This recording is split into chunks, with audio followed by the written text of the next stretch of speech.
All right, so here's what we're gonna need to do a return style fuel system on the Juke or Versa or anything like that. So we're gonna get a couple of things out of the way. Obviously there's a bunch of fittings, we'll go over that in a second. So we're gonna go over with a fuel pressure regulator, which is something that you're gonna need. Now you notice this one is pretty big. You can use really any brand fuel pressure regulator, they're all pretty simple. I choose this one specifically because it is big. So we have here a really expensive AEM unit. It's a really nice unit. The issue that I have with it is its size and the fact that its ports are pretty small. So that doesn't leave a whole lot of room for expansion down the road. So just as an example, if we take fitting off of this one, you can see we have a lot more room to grow with this than we do this as far as fuel flow goes. So you'll need a fuel pressure regulator, again, whatever one you so choose. A lot of fuel pressure regulators come with a fuel pressure gauge so that you can set your base pressure. In this particular instance, we are going to be using a pressure sensor that's going to be read by the ECU. If you're doing ethanol, obviously you're going to need an ethanol sensor, which if you're not on standalone, obviously can't do that. We have the fitting for the fuel line. If this is a direct injected vehicle, it's the same size as the fuel line on the NA port injection versions. I believe it's a 5/16. You're going to need a bulkhead fitting, which this right here, again, leaves us room to grow. This is a -8 bulkhead fitting with a 5/16 tube on the bottom. 5/16 because that is the size that most aftermarket fuel pumps use for their outport nipple. I am missing on this table the little reducer that brings us down to a -6. You have your miscellaneous bends and fittings, and then the really important bit is PTFE. Now, you can use a rubber hose, not very advisable just because it is going to be under the vehicle. You can do it though if you do tuck it up properly or protect it. Steel braided is great, but a PTFE hose is ethanol compatible. So if you're not running ethanol, you can use just a steel braided hose, that's fine. I use PTFE on every car, even if it is steel braided, just because I do like the fact that it uses a collet locking system for the AN. For the AN fitting. See that right here. And I think that just provides a bit better guarantee against leaks when assembling. As far as size of the unit goes, as far as like hoses go, we're running a -6 in this case, which should be more than enough for the power that we're going to be making. Really, -6 should be your standard go-to size, even if you're only going to be making 300 horsepower. Better to have too much overhead than not enough. We're going to be right up against what this can do, but this is kind of the standard size, and it's kind of the size of our ethanol sensor here, so our fuel flow will match the whole way through the system. You can run into an issue where you run a big giant -8 or -10 fuel system, but then when you get to your flex fuel sensor, you're all the way down to this 5/16 or whatever it is, which then obviously you need to run a bypass on there, which is a whole nother fitting. It's a whole thing. So on the Juke or Versa or any of these 4-cylinder Nissans, the return, what I use is a -6 non-PTFE fitting. So you can see there's no collet, with some high pressure fuel line that presses into here, because 5/16 is the OD of the hard line to the fuel system. And what we're going to be doing is actually using the factory fuel feed line as our return, which will make a lot more sense once I get the fuel canister out and we start modifying things. So that's everything you kind of need as far as hardware goes to do this conversion. It's pretty straightforward. There's a couple different ways you can do it in the engine bay, which we will get to, but this is the hardware side of it. All right, so here we have our fuel pump assembly. If you want a video on how to get that out, we have one up on our channel. As you can see, there's still a bit of fuel in there. Didn't realize it's a full gas tank, but anyway, this one has already been modified with an aftermarket fuel pump in it. So what we're going to do is basically just disassemble everything on here. We want to take every electrical connector apart. We want to just get this down to the absolute bare bones so that we can start modifying things. Which again, that video shows a lot of how to do that. So I'm just going to get straight into taking this thing apart. We're gonna cut this tube off is one of the things that we're gonna do.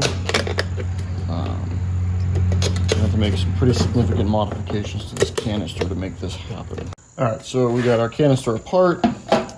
We're gonna put this aside. We're gonna deal with that later because there are things we're gonna have to do to that. So now we're essentially gonna take the fuel pump out of this, take that connector off, pop that out, put that to the side. Now this is where we have to start making modifications that we aren't going to be able to redo. So like I said, we're going to use the fuel feed as our return. Now in order to do that, obviously we can't have this hose going back into here. So what I do is I cut right here.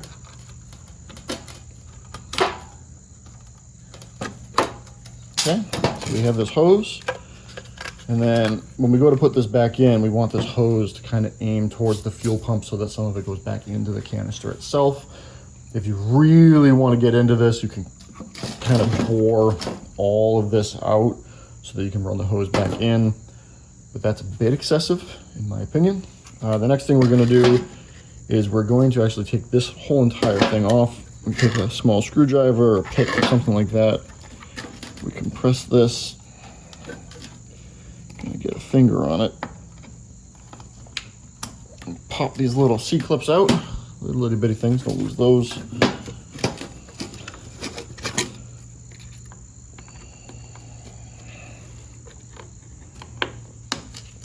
Okay, that'll allow us to completely separate this like that.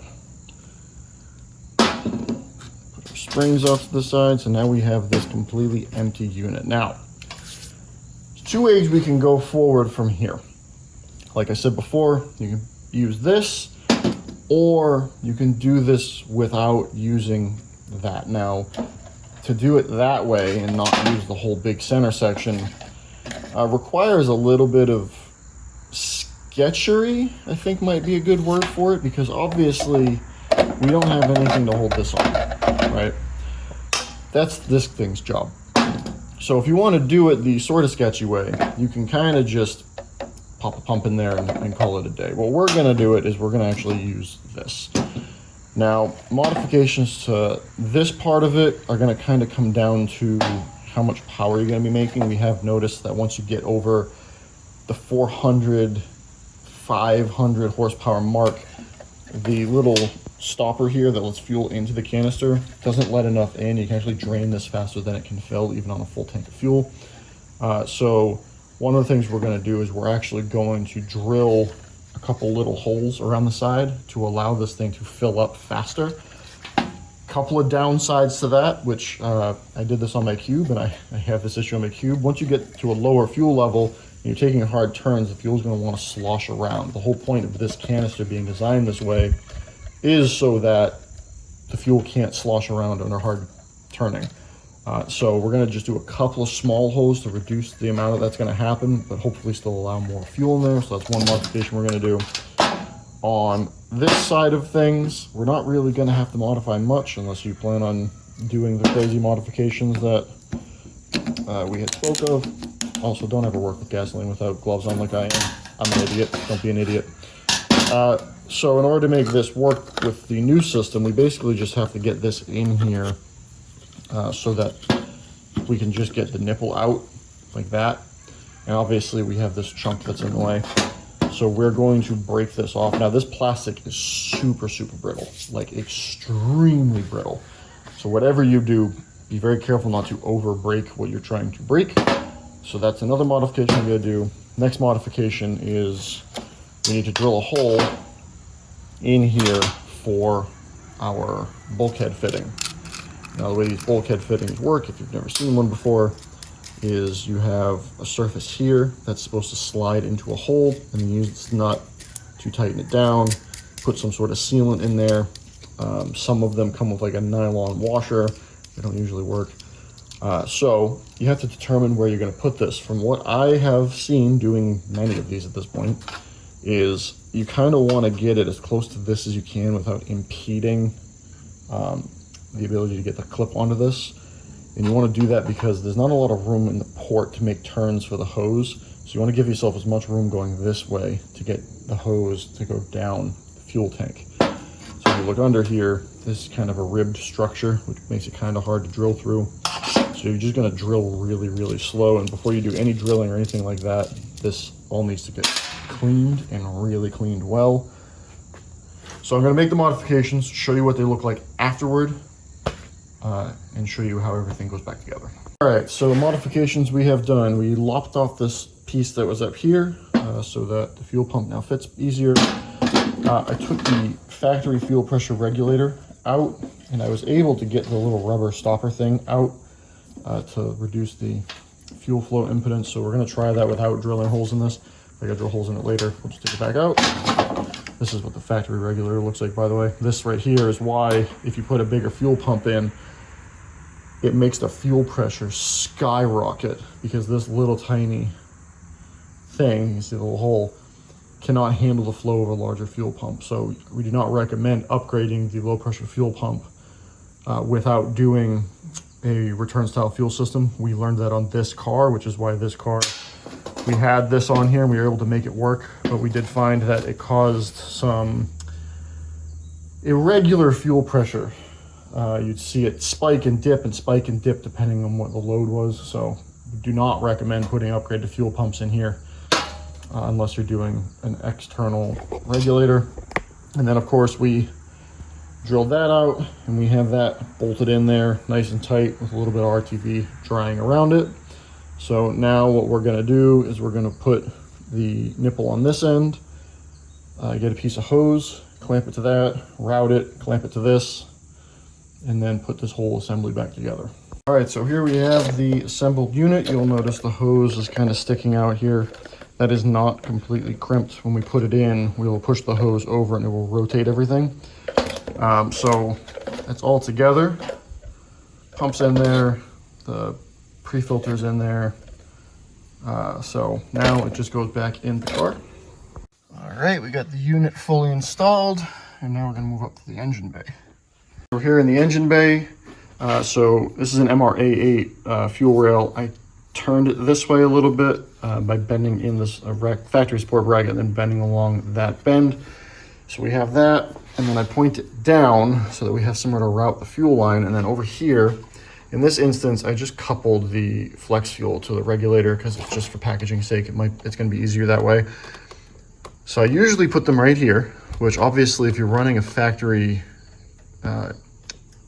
short ram intake style intake, like a InGen or something, isn't going to work. But in this instance, it does. And then we have the fuel line pointing backwards. There's a nice space right here to route the fuel line so that it's safe from everything and out of heat. And then we have our 45 here to run our fuel line to here. So getting this figured out is the easy part. The hard part now is getting this factory feed. We have to cut that plastic off back there so we can remove this. You can get an AN to barb and then barb into this, but this is not very flexible. So you're kind of stuck with where it is, which isn't great. And then we also need to run our PTFE line down and up to the fuel tank so that we can cut it to length. So the easiest way to actually do that is to go from the fuel tank side, feed it down so it comes out underneath the car, run it all the way to the front, secure everything, and then cut it to length. Well, and then mark where you need to cut it, take it out, and cut it. So I'm gonna go ahead and just route the line. All right, so we have our line here. All the excess is down underneath, and now we'll feed the excess that way so that it comes out the back of the, over the fuel tank.